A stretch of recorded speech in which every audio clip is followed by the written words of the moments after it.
വാർത്തകളെല്ലാം നല്ല രീതിയിലാണ് ട്രീറ്റ് ചെയ്തത്. ഞങ്ങൾ അതിനകത്ത് വെള്ളം ചേർത്തിട്ടില്ല, ഞങ്ങൾ മൂടി വെച്ചിട്ടില്ല. ഈ പറയുന്ന ഒരു മാധ്യമങ്ങളും കേരളത്തിലേക്ക് കൊടുക്കാത്ത സമയത്ത് നമ്മൾ ഈ പറഞ്ഞ ഓഡിയോ എടുത്ത് കൊടുത്തു. അതുകൊണ്ടാണെന്ന് രാഹുൽ മാങ്കൂട്ടത്തിൽ വീട്ടിലിരിക്കുന്നത് അല്ലേ? ആ പെൺകുട്ടി ഇന്നും പറഞ്ഞിട്ട് കൊടുക്കാൻ വേണ്ടി ഓഡിയോകളുണ്ട് നമ്മുടെ കയ്യിൽ. ഇത് ഈ കോൺഗ്രസ് നേതാക്കന്മാർക്ക് അറിയാം, വീഡിയോകളുണ്ട് നമ്മുടെ അടുത്ത്. നമ്മൾ കൊടുക്കാത്ത എന്തുകൊണ്ടാ? ആ കുട്ടി പറയണം, സാർ നിങ്ങൾ കൊടുത്തോളൂ, നിങ്ങൾ ടെലികാസ്റ്റ് ചെയ്തോളൂ, ഈ ഇരയായ കുട്ടികൾ പറയട്ടെ, ഞങ്ങൾ കൊടുക്കുക. അത് ഞങ്ങളെ ഉണ്ടെന്ന് മനസ്സിലാക്കിക്കൊണ്ടിട്ട് ഞങ്ങളെ അങ്ങ് പേടിപ്പിച്ച് ഭീഷണിപ്പെടുത്തി അങ്ങ് ഇല്ലാതാക്കി കളയാം. ഇനി ഇവർ മിണ്ടുന്നില്ല, ഞങ്ങളൊന്ന് കോംപ്രമൈസ് ആകുമെന്ന് തെറ്റിദ്ധരിച്ചാൽ അത് അവിടെ നിങ്ങൾക്ക് തെറ്റി.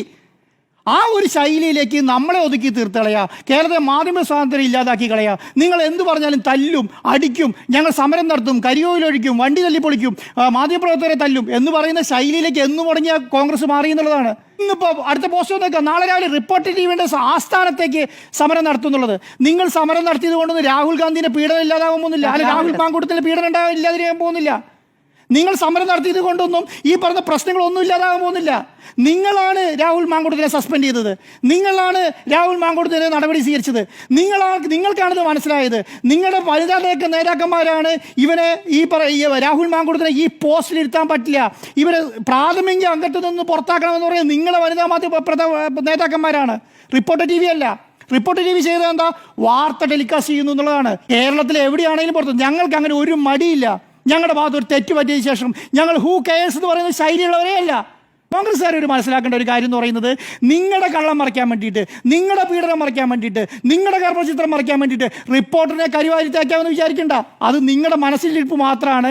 കോൺഗ്രസ് നേതാക്കന്മാർ ഒരു കാര്യം ഞാൻ പറഞ്ഞുതരാം, നിങ്ങൾ വിചാരിക്കുന്നത് നമ്മളിതെല്ലാം നിർത്തിപ്പോകും, നമ്മൾ ഈ നാളെ രാവിലെ തുടങ്ങി കോൺഗ്രസിനെതിരായ വാർത്ത കൊടുക്കൂല എന്നുള്ളതല്ല.